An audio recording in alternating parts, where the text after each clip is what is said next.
ತಾಳಮೇಳ ಇಲ್ಲಾರ್ದೇ ಕುಕ್ಕುಡು figures ಅವು. ಅದರಿಂದ unemployment rate ಜಾಸ್ತಿ ಆಗಿದೆ ದೇಶದಲ್ಲಿ. ಮತ್ತು ಈ GDPನೂ ಅದು ಸರಿಯಾದ ಅಂಕೆ ಸಂಖ್ಯೆಗಳಿಲ್ಲ. ಅದು ಬಿಡೋಣ ನಾವು.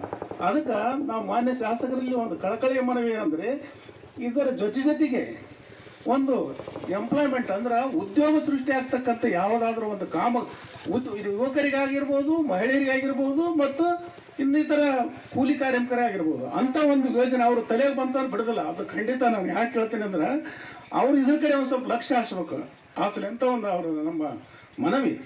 ಯಾಕಂದರೆ ಅತ್ಯಂತ ನಿದರ್ಶನ ಮತ್ತು ನನ್ನ ಮನ ಕಲಿಕಿದಂಥ ನಿನ್ನೆ ಒಂದು ಇನ್ಸಿಡೆಂಟ್ ಅಂದರೆ ನನಗೆ ಕಂಡು ಬಂದಿತ್ತು. ನಮ್ಮ ಮನೆಯವರು ತೋರಿಸ್ಲಿಕ್ಕೆ ಇಲ್ಲಿ NR ಪಾಟೀಲ್ ಹಾಸ್ಪಿಟ್ಲಿಗೆ ಹೋಗಿದ್ದು ನಾನು ನಿನ್ನೆ. ಸುಮಾರು 7:30 ವಾಪಸ್ ಬರುವಾಗ ಅಲ್ಲಿ ಒಬ್ರು ಹೆಣ್ಮಳು ಕೆಲಸ ಮಾಡೋಕ್ಕೆ, ಸರ್ ನಮಗೆ ಒಂದು ಸ್ವಲ್ಪ ಊರಾಗಿ ಬಿಡ್ತಾರೆ ಅಂದ್ರು ನಮ್ಮ ಗಾಡಿನಾಗ. ಆಯ್ತು ಎಲ್ಲಿ ಬಿಡ್ಬೇಕಂದ್ರೆ ಕಡಪಾಟಿ ದವಾಖಾನೆ ಎಲ್ಲಿ ಸ್ವಲ್ಪ ಅಲ್ಲಿ ಬಿಡ್ರು. ನಮ್ಮ ಮನೆ ಅಲ್ಲಿತ್ತು, ಅಲ್ಲೇ ಬಿಟ್ವಿ. ಆಕೆ ವಿಚಾರಿಸಿದ ನಾನು ಏನು ಕೆಲಸ ಮಾಡ್ತೇವಂತ.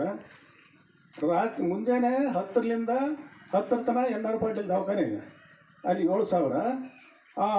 ಅಲ್ಲಿ ಒಂದು 7:30 8ಕ್ಕೆ ಅಲ್ಲಿ ಬಿಟ್ಟು ಇಲ್ಲಿ ಕಡಪಡಿ ದವಾಖಾನೆಗೆ ಬಂದು ಇಡೀ ನೈಟ್ ಟೈಮ್ ಕೆಲಸ ಮಾಡ್ಬೇಕಾಕಿ.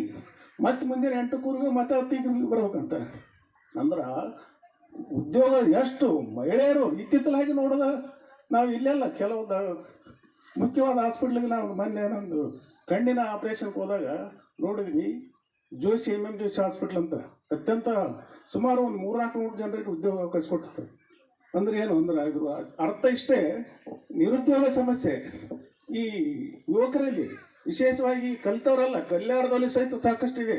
ಅದಕ್ಕೆ ಮಾನ್ಯ ಶಾಸಕರು ಅವರು ತಲೆಗೆ ತಗೊಂಡ್ರು, ಅವ್ರು ಮನಸ್ಸು ಮಾಡಿದ್ರಂಗ ಯಾವ್ದಾರ ಒಂದು ಯೋಜನೆ ಹಾಕ್ತಾರೆ.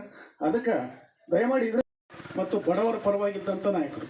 ಯಾಕಂದ್ರೆ ಸಾಕಷ್ಟು ನಾವು ಈಗಾಗಲೇ ಎಷ್ಟೋ ವರ್ಷಗಳಿಂದ ಅವರು ಅಧಿಕಾರದ ಇಲ್ಲದಾಗ ಸಹಿತ ಸಾಕಷ್ಟು ಹೋರಾಟ ಮಾಡಿದರು ಬಡವರಿಗಾಗಿ, ದೀನ ದಲಿತರಿಗೆ, ಅಲ್ಪಸಂಖ್ಯಾತರಿಗಾಗಿ ಸಾಕಷ್ಟು ಹೋರಾಟಗಳನ್ನು ಮಾಡಿ ಅವರು ಅತ್ಯಂತ ಪ್ರಚಂಡ ಬಹುಮತದಿಂದ ಜನರು ಆರಿಸಿ ಕಳಿಸ್ಯಾರ. ಅಂಥ ನಾಯಕರು, ದೂರದೃಷ್ಟಿಯುಳ್ಳ ನಾಯಕರು. ಅದೆಲ್ಲ ಆಯಿತು.